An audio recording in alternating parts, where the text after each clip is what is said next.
अस्सलाम वालेकुम, मैं हूं मुदस्सिर नज़र। उर्दू ट्रस्ट के एक और वीडियो में आपको खुशामदीद कहता हूं।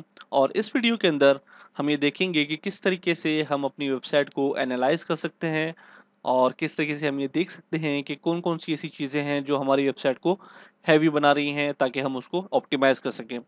ज़ाहिर है, जब हमें पता ही नहीं होगा कि हमारी कौन सी चीज़ें ऐसी हैं, कौन सी इमेज ऐसी है जो ज़्यादा हैवी है, या फिर कौन सी ऐसी फ़ाइल है जो प्रॉब्लम क्रिएट कर रही है, जो बहुत ज़्यादा हैवी है, और कहाँ-कहाँ से कौन-कौन से ऐसे लिंक्स हैं जहाँ से एचटीटीपी रिक्वेस्ट जो है वो ज़्यादा जा रही है, ताकि हम उसको अपनी वेबसाइट के अंदर डालें और उसको जो है ऑप्टिमाइज़ करें। तो आप देख सकते हैं, ये मेरे पास एक मेरी वेबसाइट है creativebanners.com, जहाँ पे जो है वो मैं बैनर डिज़ाइनिंग सर्विस प्रोवाइड करता हूँ। अगर आपको कोई बैनर डिज़ाइन करवाना है तो इस वेबसाइट पे जाएँ और ऑर्डर प्लेस करें। तो इस वेबसाइट को मैंने ऑप्टिमाइज़ नहीं किया हुआ है, बिल्कुल भी। ये जो है वो बिल्कुल ऑप्टिमाइज़ नहीं हुई हुई, तो ये बहुत हेवी साइट है, क्योंकि मैं इसके ऊपर सिर्फ़ अपना पोर्टफ़ोलियो डालता हूँ। और अगर आप यहाँ पे जाएँगे तो आप इससे मेरे जितने भी डिज़ाइन किए हुए बैनर्स हैं, वो तमाम बैनर्स यहाँ पे इस पे मौजूद हैं। तो ये वेबसाइट बहुत हेवी है और इसको हम जो है वो आज एनालाइज़ करेंगे और देखेंगे कि ये किस से अ, हैवी हो रही है। तो उसके लिए मैं 2 टूल इस्तेमाल करूँगा। एक जो है वो टूल है gtmetrix.com की वेबसाइट है, जो कि हमें एनालाइज़ करके बताती है कि हमारी वेबसाइट की कौन-कौन सी ऐसी चीज़ें हैं जो उसको हैवी बना रही हैं। उसके अलावा हमारे पास जो है वो पेज स्पीड है। आप देख सकते हैं, ये गूगल का एक पेज स्पीड जो है वो टेस्टर है, जो कि हमें बताता है कि कौन-कौन सी चीज़ों को ऑप्टिमाइज़ करने की ज़रूरत है और हमारी वेबसाइट फ़िलहाल कितनी स्पीड पे चल रही है। तो इन चीज़ दोनों के अंदर हम जो है वो ऑप्टिमाइज़ेशन स्टार्ट करेंगे यहाँ से। सबसे पहले मैं जीटी मैट्रिक्स की तरफ जाता हूँ और यहाँ पे इसका लिंक कॉपी करके और यहाँ पे एनालाइज़ पे क्लिक करता हूँ। इसी तरीके से जब तक ये एनालाइज़ हो रहा है, हम पेज स्पीड स्पीड की तरफ जाते हैं और यहाँ पे मैं लिंक कॉपी करूँगा इसका और यहाँ पे अब एनालाइज़ करूँगा। और आप देख सकते हैं, हमें जो पेज स्कोर मिला है वो एफ है और काफ़ी लो जो है। हमारी वेबसाइट बहुत ज़्यादा स्लो है और हमारी जो स्पीड है वो 49% है। 100 में से 49% जो है हमारी स्पीड अच्छी है वेबसाइट की। लेकिन ये जो है वो बहुत ही लो रेट है और हमारा जो आप पेज देख रहे हैं वो 16 एमबी का है। तो 16 एमबी का पेज जो है बहुत हैवी होता है और उसको लोड होने में अच्छा खासा वक़्त लगता है। ज़ाहिर है, हमारे पास जो पाकिस्तान में या फिर आउट कंट्री तो खैर स्पीड अच्छी होती है, लेकिन लोकल एरिया की अगर मैं बात करूँ पाकिस्तान की, इंडिया की और बांग्लादेश वगैरह की, तो वहाँ पे इतनी ज़्यादा स्पीड हमारे पास नहीं होती। होम यूज़र्स के लिए ज़्यादातर मैक्सिमम जो स्पीड होती है वो 4 एमबी होती है और जो नॉर्मली वेबसाइट एवरेज जो हम अगर बात करें तो होती है 1 एमबी टू 2 एमबी। तो उन यूज़र्स के लिए ये वेबसाइट बहुत हैवी है। 16 एमबी की वेबसाइट जो है वो तकरीबन कोई 2 से 3 मिनट ले लेगी लोड होने में। और इसी तरीके से आप देखते हैं, गूगल ने हमें जो है वो कोई नंबर्स नहीं दिए और हमारी वेबसाइट को बिल्कुल स्लो कर दिया। लेकिन हमारे पास अगर हम नीचे जाके देखें, ये जो हमारे पास इन्फॉर्मेशन जितनी भी आ रही है, आप देख सकते हैं हमारे पास पेज स्पीड में यहाँ पे लिखा हुआ है सर्व स्केल्ड इमेजेस। तो इसका मतलब ये होता है कि हमने यहाँ पे कुछ ऐसी इमेजेस हैं जिनको हमने जो है वो सीएसएस की मदद से जो है हमने इसको रिसाइज करके रखा हुआ है। वो एक्चुअल इमेज जो है वो साइज़ में काफ़ी बड़ी है, लेकिन हमने सीएसएस की मदद से उसको जो है वो उसका साइज़ कम किया है। और उसके बाद क्योंकि वो अगर हम उसको उसी साइज़ के अंदर डिज़ाइन करके बनाएँगे तो उसका जो साइज़ है वो कम होगा। लेकिन जो सीएसएस से हम उसको जो है वो कंप्रेस करेंगे, उसकी विड्थ एंड हाइट को कम करेंगे, तो ज़ाहिर है इमेज का जो साइज़ है वो बड़ा होगा, लेकिन हमने सीएसएस की मदद से उसको छोटा किया होगा। तो ये तमाम वो लिंक्स हैं जिसके बारे में जो है वो हमें ये बता रहा है कि इन इमेजेस को जो है वो आपने सीएसएस की मदद से स्केल किया हुआ है। तो जब मैं इसके ऊपर क्लिक करूँगा, राइट क्लिक करके ओपन करूँगा, तो आप देख सकते हैं कि ये इमेज जो है वो बहुत हेवी है। आप देखें कितनी बड़ी इमेज। और मैं इसको यूज़ कहाँ पे कर रहा हूँ, मैं ये भी आपको दिखा देता हूँ कि हम इसको यूज़ कहाँ पे कर रहे हैं। बेसिकली मैं इसको पोर्टफोलियो में जाता हूँ, तो आप देख सकते हैं ये इमेज है। और ये इमेज कितनी छोटी है, यहाँ पे अराउंड मेरे ख्याल से कोई 200 बाय 200 पिक्सल्स का ये इमेज होगा। और उसको हमने कितना बड़ा इमेज जो है यहाँ पे दे के रखा हुआ है और हमने उसको रिसाइज किया हुआ है सीएसएस की मदद से। जब हम इसके ऊपर जूम के ऊपर क्लिक करते हैं तो हमारे पास ये इमेज काफ़ी बड़ा है, लेकिन अभी जो हम इमेज यूज़ कर रहे हैं फॉर यहाँ पे जो यूज़ कर रहे हैं वो इमेज बहुत बड़ा है। आप देख सकते हैं ये जो है 1460 बाय 1854 का है, लेकिन ये जो है वो स्केल हुआ हुआ है 52%। तो 50% जो है वो ये इमेज बड़ा है। हमने इसको ऑप्टिमाइज़ करना है और इसका रिसाइज़ करेंगे जब, तो ज़ाहिर है इसका साइज़ भी जो है वो कम हो जाएगा। इसी तरीके से हमारे पास कुछ और एग्ज़ाम्पल्स भी जो हैं वो जीटी मैट्रिक्स वाले दे रहे हैं, जैसे कि आप देख सकते हैं getx.jpg है। आप देख सकते हैं ये इमेज, ये देखिए आप, ये इमेज बहुत ज़्यादा हेवी है और हमने इस टाइप की इमेजेस अपने वेबसाइट के अंदर कभी भी नहीं यूज़ करनी।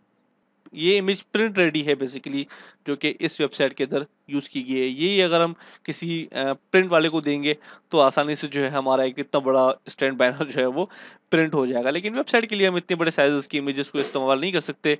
जितनी छोटी इमेजेस होंगी उतना ही हमारी वेबसाइट जो है वो अच्छा रन करेगी। ओके, अब मैं इसको क्लोज़ करता हूँ और हम नीचे जाते हैं। आप देखते हैं कुछ जो है वो इमेजेस ऐसी हैं जिनकी डायमेंशंस हमने जो है वो अप्लाई नहीं कर रखी।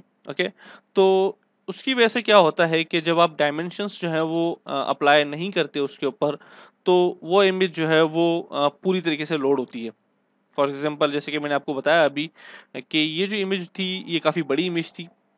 ओके, और हमने इसको सीएसएस की मदद से छोटा किया हुआ था। तो आपने उन इमेजेस को उसी साइज़ का रखना है जिस साइज़ में आपको वेबसाइट पे वो डिस्प्ले करवानी है। फॉर एग्ज़ाम्पल आप चाह रहे हैं कि आपकी जो विज़िट है वेबसाइट का, जहाँ पे आप जो है ये इमेज डिस्प्ले करवाना चाह रहे हैं, वो है 300 बाय 250 पीएक्स, और आपने उसके अंदर इमेज डाल दी अराउंड 1000 पीएक्स बाय 1000 पीएक्स। तो वो इमेज जो है वो पूरी तरीके से लोड होगी, वो अपना जो वेब ब्राउज़र है वो उसको पूरी तरीके से डाउनलोड करेगा और दिखाएगा। ज़ाहिर है आपको जो नीड है वो फिर उसको कंप्रेस करके दिखाएगा, तो फाइल साइज़ जो है वो काफ़ी बड़ा हो जाएगा। तो आपने उन फाइल साइज़ को जो है वो कम करना है और कोशिश करनी है कि आप जो है हमेशा उसी साइज़ की इमेजेस को इस्तेमाल करें जितनी आपको उसकी रिक्वायरमेंट है। इसी के साथ आप देख सकते हैं ये सारे जितने भी लिंक्स हैं वो आपको इन्होंने दिखा दिए हैं। आपने यहाँ पे तकरीबन जो है वो उन चीज़ों को कवर करना है जिसको आप कर सकते हैं। अमूमन ये जो ऑटोमेटिक टूल्स होते हैं तो ये जो है वो 100% आपको रिपोर्ट नहीं देते, लेकिन ये आपको जो है 80% 85% रिपोर्ट जो है बिल्कुल सही देते हैं, जिनको आप ऑप्टिमाइज़ भी कर सकते हैं।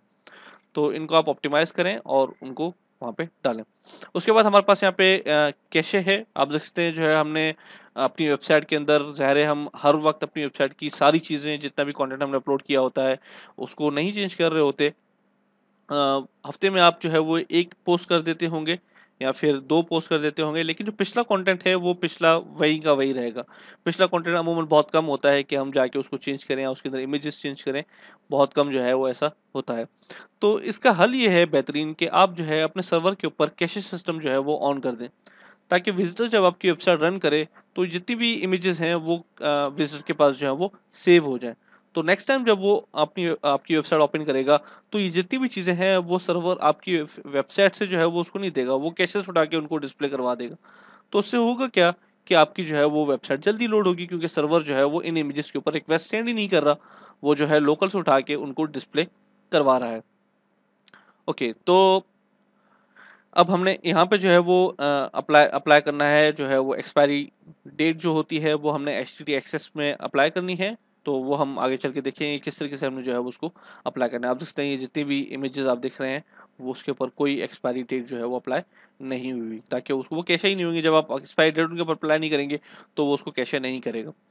और उसके बाद हम जाते हैं जावास्क्रिप्ट की तरफ। आप देख सकते हैं हमारे पास जो जावास्क्रिप्ट फाइल्स हैं वो काफ़ी हैवी हैं। जैसे कि मैंने आपको बताया कि हमारी जो जावास्क्रिप्ट फाइल्स होती हैं, अगर हम उनको शॉर्ट हैंड में लिखेंगे तो उनका जो साइज़ है वो कम बनेगा, फाइल साइज़ जो है वो कम बनेगा। अगर हम उनको नॉर्मली लिखेंगे तो उनका साइज़ जो है वो काफ़ी बड़ा हो जाएगा। जैसे कि मैं यहाँ पे एक इमेज खोलता हूँ, आप देख सकते हैं ये जो है वो, अब देखते हैं ये जो है पहले से ही शॉर्ट हैंड में लिखी हुई ये एक स्क्रिप्ट है, और इसको हम मज़ीद अगर ऑप्टिमाइज़ करना चाहें तो हम आगे जाके जिन टूल्स का इस्तेमाल करने लगे हैं तो इनको हम उसके अंदर डाल देंगे, देखते हैं वो जो है उसको कितना ऑप्टिमाइज़ करते हैं। लेकिन ये जो टूल्स हैं जिससे आप एनालाइज़ करेंगे अपनी वेबसाइट को, वो आपको हर मर्तबा बोलेंगे कि आप इस साइज़ इसको जो है वो ऑप्टिमाइज़ करें। जितना आप कम कर सकते हैं उतना कम करें। ओके? तो होगा क्या कि आप जो है वो, अब आपने इसको अंदाज़ा लगाना है कि इस इमेज को मैं कितना ऑप्टिमाइज़ कर सकता हूँ ताकि मेरी क्वालिटी जो है वो इमेज की बरकरार रहे। ओके? वो आपके ऊपर डिपेंड करता है। टूल आपको बताएगा इसको और ऑप्टिमाइज़ कर दें, इसको और ऑप्टिमाइज़ कर दें। तो आपने अपने माइंड के हिसाब से चलना है। आपने जो है अपनी चीज़ों का ख़्याल रखना है कि वो डैमेज ना हो। इसी तरीके से आप देख सकते हैं ये जो जेएस फाइल है, ये पहले से ही जो है ऑप्टिमाइज़ है, लेकिन हम कोशिश करेंगे कि इसको भी और कंप्रेस कर दें ताकि ये जो है वो और इसका साइज़ कम हो जाए। इस तरीके से और भी हमारे पास काफ़ी सारी आप देख सकते हैं जेएस फाइल्स हैं जिनकी जिनकी वजह से जो है ये इश्यू आ रहा है। उसके बाद हमारे पास ऑप्टिमाइज़ इमेज का आता है कि हमने जो है अपनी इमेजेस को किस तरह से ऑप्टिमाइज़ करना है। यहाँ पे मैंने पहले आपको बता चुका हूँ कि इमेजेस जो हैं वो कुछ ऐसा डेटा स्टोर करती हैं जिनकी हमें वेबसाइट के ऊपर ज़रूरत नहीं पड़ती। तो उन डेटा को रिमूव कैसे करना है वो भी हम जो है वो हमें ये जीटी मैट्रिक्स टूल और पेज स्पीड जो गूगल का है वो हमें ऑटोमेटिकली कर देगा और हमने सिंपली वो इमेजेस को सेव करना है और अपनी डायरेक्टरी में जाके उन इमेजेस को रिप्लेस कर देना है जो कि हमारी वेबसाइट पे अभी अवेलेबल हैं।